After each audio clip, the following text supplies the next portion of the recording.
അപ്പോൾ ഇന്നത്തെ വീഡിയോ നമ്മൾ 90 ആ കാലഘട്ടത്തിലുള്ള ബിരിയാണിയാണ് നമ്മൾ ഉണ്ടാക്കുന്നത്. അതും ഒരു കുക്കർ മാത്രം ഉപയോഗിച്ചുകൊണ്ട്. അന്ന് കൂടുതലും ബീഫ് ബിരിയാണി ഇരുന്നല്ലോ, അതുകൊണ്ട് നമുക്ക് ചിക്കൻ കൊണ്ട് എങ്ങനെ നമുക്ക് ഇത് തയ്യാറാക്കി എടുക്കാം. അപ്പോൾ ഇതിൻ്റെ അളവ് സഹിതം നിങ്ങൾക്ക് കറക്റ്റായിട്ട് പറഞ്ഞു തരുന്നുണ്ട്. അതുകൊണ്ട് കുറച്ച് ലോങ് ഉണ്ടാവും വീഡിയോ. അപ്പോൾ ഇതെങ്ങനെ നമുക്ക് തയ്യാറാക്കി എടുക്കാൻ നോക്കാം.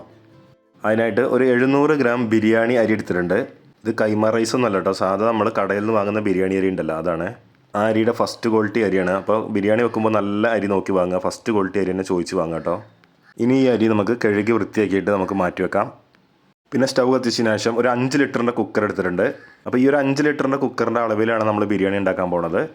അതിൻ്റെയൊക്കെ ഇൻഗ്രീഡിയൻസിൻ്റെ അളവാണ് നമ്മൾ പറയണത്. കുക്കർ ചൂടായാൽ അതിലേക്ക് 2.5 ടേബിൾ സ്പൂൺ ഓയിൽ ഒഴിച്ചു കൊടുക്കാം. വെളിച്ചെണ്ണ അല്ലാത്ത ഏത് എണ്ണയും പറ്റും. വെളിച്ചെണ്ണ നല്ലതല്ല എന്നല്ല അതിൻ്റെ അർത്ഥം. ബിരിയാണിക്ക് നല്ലത് സൺഫ്ലവർ ഓയിലോ അതേപോലെ വെജിറ്റബിൾ ഓയിലോ ഒക്കെയാണ് നല്ലത്, അതുകൊണ്ടാണ് കേട്ടോ. ഇനി ഇതിലേക്ക് 1.5 ടേബിൾ സ്പൂൺ നെയ്യ് ഒഴിച്ചു കൊടുക്കുന്നുണ്ട്. അപ്പോൾ ഏത് നെയ്യും പറ്റും കേട്ടോ, RKGയോ മിൽമയുടെ നെയ്യോ ഒക്കെ പറ്റും. എണ്ണ ചൂടായാൽ ഒരു 3-4 ചെറിയ പട്ട ഇതിലേക്ക് ഇട്ട് കൊടുക്കുന്നുണ്ട്. അതേപോലെ ഒരു 10ഓളം ഗ്രാമ്പു, ഒരു 5 ഏലക്കായ്. പിന്നെ ഇത് നമ്മൾ നേരത്തെ കാണിച്ച അരി എടുത്ത പാത്രമാണ്. ഈ പാത്രത്തിന് കറക്റ്റായിരുന്നു അരി. അപ്പോൾ ഇതിന് 2 പാത്രം വെള്ളം ഇതിലേക്ക് ഒഴിച്ചു കൊടുക്കുന്നുണ്ട്. നമ്മൾ ചോറ് ഊറ്റിയെടുക്കല്ല, വറ്റിച്ചെടുക്കുകയാണ്. നിങ്ങൾ ഏത് പാത്രത്തിലാണോ അരി എടുക്കുന്നത് അതിന് കറക്റ്റ് 2 പാത്രം വെള്ളം ഒഴിച്ചു കൊടുക്കുക. അതിനുശേഷം അതിലേക്ക് ഒരു പിടി മല്ലിയിലയും പുതിനയിലയും അരിഞ്ഞത് ഇട്ട് കൊടുക്കുന്നുണ്ട്. ഒരു ചെറിയ കഷ്ണം ക്യാരറ്റ് നീളത്തിൽ അരിഞ്ഞിട്ട് കൊടുക്കാം. ക്യാരറ്റ് വേണമെങ്കിൽ മാത്രം ചേർത്താൽ മതി. ഇനി ഇതിലേക്ക് ആവശ്യത്തിന് ഉപ്പിട്ട് കൊടുക്കാം. 2.5 ടീസ്പൂൺ ഉപ്പിട്ട് കൊടുക്കുന്നുണ്ട്. പിന്നെ ഒന്ന് മിക്സ് ചെയ്തെടുത്തതിന് ശേഷം നന്നായിട്ട് നിന്ന് തിളപ്പിച്ചെടുക്കുക. നന്നായിട്ട് തിള വന്നാൽ നമ്മൾ ആദ്യം കഴുകി വെച്ച അരി ഇതിലേക്കാണ് ഇട്ട് കൊടുക്കുന്നുണ്ട്. അരി ഇട്ട് കൊടുത്തതിന് ശേഷം ഇത് നന്നായിട്ട് ഇളക്കണം കേട്ടോ, നന്നായിട്ട് മിക്സ് ചെയ്യണം, അല്ലെങ്കിൽ ഇത് കട്ട കുത്തിപ്പോവും ചോറ്. നമ്മളിത് വറ്റിച്ചെടുക്കുകയാണല്ലോ, അതുകൊണ്ട് നന്നായിട്ട് മിക്സ് ചെയ്തതിന് ശേഷം മാത്രം ഇത് മൂടി വെക്കണം. ഇനി ഇത് മൂടി വെച്ചിട്ട് തീ ഹൈ ഫ്ലെയിമിൽ വെച്ചിട്ട് ഒരു 2 വിസിലുണ്ട് അടുപ്പിച്ചെടുക്കുക. 2ാമത്തെ വിസിൽ വന്നതിന് ശേഷം അപ്പം തന്നെ തീ ഓഫ് ചെയ്യുക. കൂടുതലിട്ട് വേവിക്കരുത് കേട്ടോ. അപ്പോൾ ഇത് ഏകദേശം 2 വിസിൽ വന്നിട്ടുണ്ട്. പിന്നെ ഇതിൻ്റെ ആവിയൊക്കെ ഒന്ന് പോയതിന് ശേഷം നമുക്കിത് തുറന്ന് നോക്കാം. ഒരു 5 മിനിറ്റ് ഇരുന്നപ്പോൾ തന്നെ ഇതിൻ്റെ ആവിയൊക്കെ ഒന്ന് പോയിട്ടുണ്ട്, കണ്ടില്ലേ. അപ്പോൾ ചോറ് നല്ല ഉഷാറായിട്ട് വെന്തിട്ടുണ്ട് കേട്ടോ. വേവ് കൂടിയോ കുറഞ്ഞൊന്നും പോയിട്ടില്ല, കറക്റ്റ് വേവാണ്. ഇനി നമുക്കിത് ഒരു പാത്രത്തിലേക്ക് മാറ്റിയിടാം. കുറച്ച് വലുപ്പമുള്ള പാത്രത്തിലേക്ക് നമുക്കിത് മാറ്റിയിടാം. ഇതിൻ്റെ ആവിയൊക്കെ ഒന്ന് പോയിട്ട് നല്ല സ്മൂത്തായിട്ട് ചോറ് കിട്ടാനാണ് കുറച്ച് വിസ്തീർണമുള്ള പാത്രത്തിലേക്ക് നമുക്ക് മാറ്റണത്. ഇനി ഇത് അവിടെ ഇരിക്കട്ടെ. വീണ്ടും സ്റ്റൗ കത്തിച്ച ശേഷം നമ്മൾ ആ കുക്കർ തന്നെ വെച്ചിട്ടുണ്ട്. കുക്കറൊന്ന് ചൂടായാൽ അതിലേക്ക് 2 ടേബിൾ സ്പൂൺ എണ്ണ ഒഴിച്ച് കൊടുക്കുന്നുണ്ട്. എണ്ണ ചൂടായാൽ അതിലേക്ക് 3 സവാള അരിഞ്ഞത് ചേർത്ത് കൊടുത്തിട്ടുണ്ട്. 1/2 ടീസ്പൂൺ ഉപ്പ് ഇട്ട് കൊടുത്തിട്ട് ഇത് നന്നായിട്ടുണ്ട് വാട്ടിയെടുക്കണം. ഉള്ളി നന്നായിട്ട് വാടണം കേട്ടോ. ബിരിയാണിക്ക് നല്ല രുചി വരുന്ന സംഭവമാണല്ലോ ഉള്ളി. അപ്പോൾ ഉള്ളി നന്നായിട്ട് വാടിയാൽ തന്നെ നമുക്ക് ആ രുചി കിട്ടുള്ളൂ. കരിയാത്ത രൂപത്തിൽ നല്ല വെന്ത് വാടി കിട്ടണം, ആ രൂപത്തിലുണ്ട് വാട്ടിയെടുക്കുക കേട്ടോ. അപ്പോൾ ഉള്ളി വാട്ടിയെടുക്കാനേ കുറച്ച് താമസമുള്ളൂ, ബാക്കിയൊക്കെ വളരെ ഈസിയാണ് കേട്ടോ. ആദ്യം തന്നെ ഉള്ളിയിലേക്ക് വെളുത്തുള്ളി ഇഞ്ചി ഒന്നും ഇട്ടിട്ട് വാട്ടരുത്, ഉള്ളി വാടി കിട്ടാൻ താമസം എടുക്കും. ഉള്ളി വാടി കഴിഞ്ഞതിന് ശേഷം ഇട്ട് കൊടുത്താൽ മതി ഇൻഗ്രീഡിയൻസൊക്കെ. അപ്പോൾ ഉള്ളി നന്നായിട്ട് വാടിയിട്ടുണ്ട്. ഇനി ഇതിലേക്ക് ഒരു 10ഓളം വെളുത്തുള്ളി ചതച്ചതും അത്ര തന്നെ അളവിൽ ഇഞ്ചി ചതച്ചതും ഇട്ട് കൊടുക്കാം. 2 പച്ചമുളക് നടുകേറി ഇട്ട് കൊടുക്കുന്നുണ്ട്, അത് ചതച്ചും ചേർക്കാട്ടോ, കുഴപ്പമില്ല. പിന്നെ 2 തണ്ട് കറിവേപ്പില ഇട്ട് കൊടുത്തിട്ടുണ്ട്. ഇനി ഇത് നന്നായിട്ടുണ്ട് വേവിച്ചെടുക്കാം. അതിൻ്റെ ഈ പച്ചമുളകൊക്കെ ഒന്ന് മാറുന്നവരെ നന്നായിട്ടുണ്ട് വേവിച്ചെടുക്കുക കേട്ടോ. അപ്പോൾ ഇതിൻ്റെ പച്ചമുളകൊക്കെ ഒന്ന് മാറി വന്നിട്ടുണ്ട്. അതിലേക്ക് 1/2 ടീസ്പൂൺ മഞ്ഞൾപ്പൊടി ഇട്ട് കൊടുക്കുന്നുണ്ട്. 1.5 ടീസ്പൂൺ മല്ലിപ്പൊടി ഇട്ട് കൊടുക്കുന്നുണ്ട്.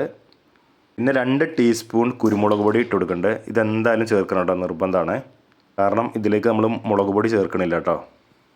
പിന്നെ വേണ്ടത് ഇതിലേക്ക് ബിരിയാണി മസാലയാണ്. അതൊരു 1/2 ടീസ്പൂൺ ചേർത്ത് കൊടുക്കുന്നുണ്ട്. അപ്പോൾ ബിരിയാണി മസാല ഉണ്ടാക്കുന്ന വീഡിയോ ചെയ്തിട്ടുണ്ട്, അതിൻ്റെ ലിങ്ക് ഞാൻ ഡിസ്ക്രിപ്ഷനിൽ കൊടുക്കാം, എല്ലാവരും ഒന്ന് കണ്ടു നോക്കാം കേട്ടോ. തീ ഒരു ലോ ഫ്ലെയിമിൽ വെച്ചിട്ട് വേണം ഈ പൊടികളൊക്കെ ഒന്ന് ഇട്ട് കൊടുക്കാൻ. ഇനി ഇത് നന്നായിട്ടൊന്ന് മിക്സ് ചെയ്തെടുക്കാം, ഇതിൻ്റെ പച്ചമുളകൊക്കെ ഒന്ന് മാറുന്ന വരെ. നിങ്ങൾ ഈ മസാല മിക്സ് ചെയ്യുമ്പോൾ തന്നെ നല്ലൊരു സ്മെല്ല് കിട്ടും നിങ്ങൾക്ക് കേട്ടോ. പിന്നെ ഇതിലേക്ക് ഒരു 2 ചെറിയ തക്കാളി അരിഞ്ഞ് ചേർക്കുന്നുണ്ട്. വലിയ തക്കാളി ആണെങ്കിൽ 1 ചേർത്താൽ മതി കേട്ടോ. അതും ചേർത്തിട്ട് തക്കാളി ഒന്ന് വെന്ത് കിട്ടുന്ന രീതിയിൽ ഒന്ന് മിക്സ് ചെയ്തെടുക്കാം. തീ ഒരു മീഡിയം ഫ്ലെയിമിൽ വെച്ചിട്ട് ഒരു 1.5 മിനിറ്റിനെ ഇതൊന്ന് ഇതേപോലെ ഇളക്കി വേവിച്ചെടുത്താൽ തക്കാളി ഒന്ന് പാകത്തിന് വെന്ത് കിട്ടും. അപ്പോൾ തക്കാളി മസാലയൊക്കെ നന്നായി കൂടി ചേർന്നിട്ടുണ്ട്. ഇനി ഒരു 750 ഗ്രാം ചിക്കൻ നമ്മളെ കഴുകി വൃത്തിയാക്കി എടുത്താണ്, ഒരു മീഡിയം സൈസിൽ കട്ട് ചെയ്തെടുത്താൽ കേട്ടോ. അത് നമുക്ക് ഇതിലേക്ക് ഇട്ട് കൊടുക്കാം.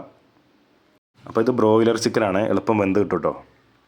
ഇനി ഒരു 2 ടേബിൾ സ്പൂൺ തൈര് ഇതിലേക്ക് ഒഴിച്ചെടുക്കുന്നുണ്ട്. ഇത് നിർബന്ധമായിട്ട് ചേർക്കണം കേട്ടോ. തൈര് നിങ്ങൾ ചേർക്കാതിരിക്കരുത്, ഇത് നിർബന്ധമാണ്. എന്നിട്ട് ഇത് എല്ലാം കൂടെ നന്നായിട്ട് ഇങ്ങോട്ട് മിക്സ് ചെയ്തെടുക്കുക. നന്നായിട്ട് മിക്സ് ആകണം കേട്ടോ. ആ മസാലയൊക്കെ ചിക്കനിലേക്ക് പിടിക്കത്തക്ക രീതിയിൽ നന്നായിട്ടുണ്ട് മിക്സ് ചെയ്തെടുക്കണം. അപ്പോൾ നിങ്ങൾ ഇതേ മസാലയൊക്കെ കൂട്ടിയിട്ട് ഈ കാണിച്ച പോലെ തന്നെ ഉണ്ടാക്കിയെടുക്കണമെങ്കിലേ നല്ല അടിപൊളി ബിരിയാണി കിട്ടും കേട്ടോ. കുക്കറിലായതുകൊണ്ട് നമുക്ക് പെട്ടെന്ന് തന്നെ തയ്യാറാക്കിയെടുക്കാം.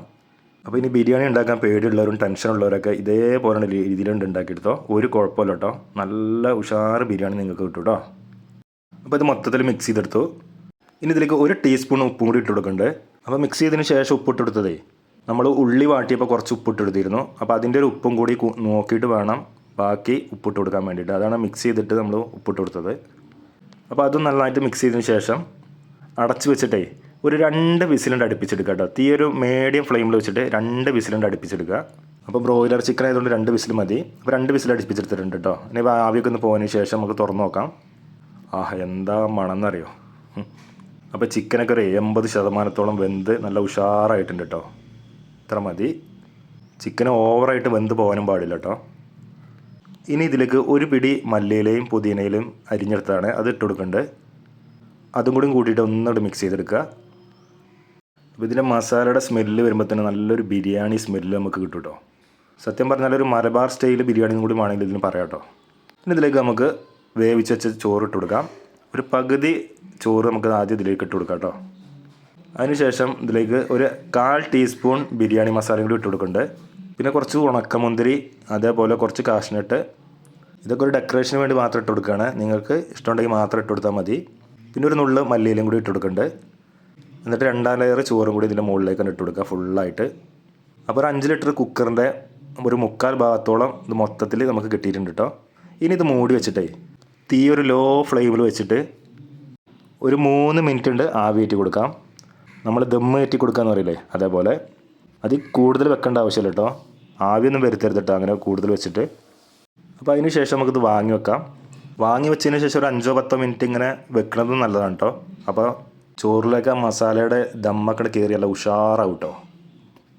ഇനി നമുക്ക് തുറന്ന് നോക്കാം.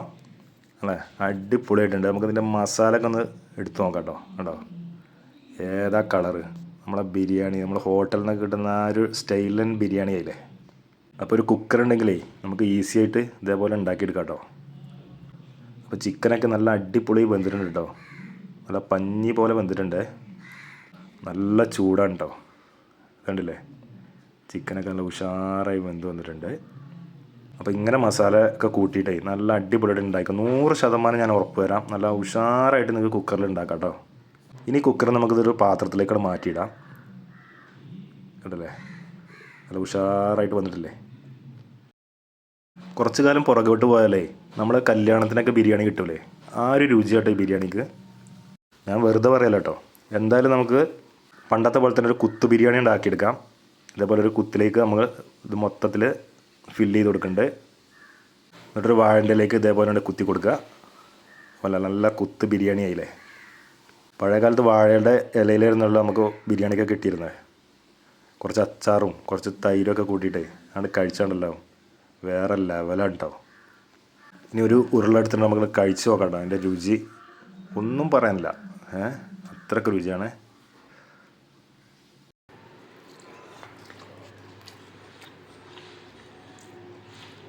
അപ്പോൾ ഒരു വട്ടെങ്കിലും കുക്കറിൽ ഇതേപോലെ ഒന്ന് ബിരിയാണി വെച്ച് നോക്കുക. നല്ല ഉഷാറായിട്ട് നിങ്ങൾക്ക് ബിരിയാണി കിട്ടും. വീഡിയോ ഇഷ്ടമായാലും ഒന്ന് ലൈക്ക് ചെയ്യുക, ഷെയർ ചെയ്യുക, കമൻറ്റ് ചെയ്യുക, സബ്സ്ക്രൈബ് ചെയ്യുക, അതേപോലെ ഒന്ന് ഫോളോ ചെയ്യുക. പുതിയൊരു വീഡിയോ ആയിട്ട് വീണ്ടും കാണാം.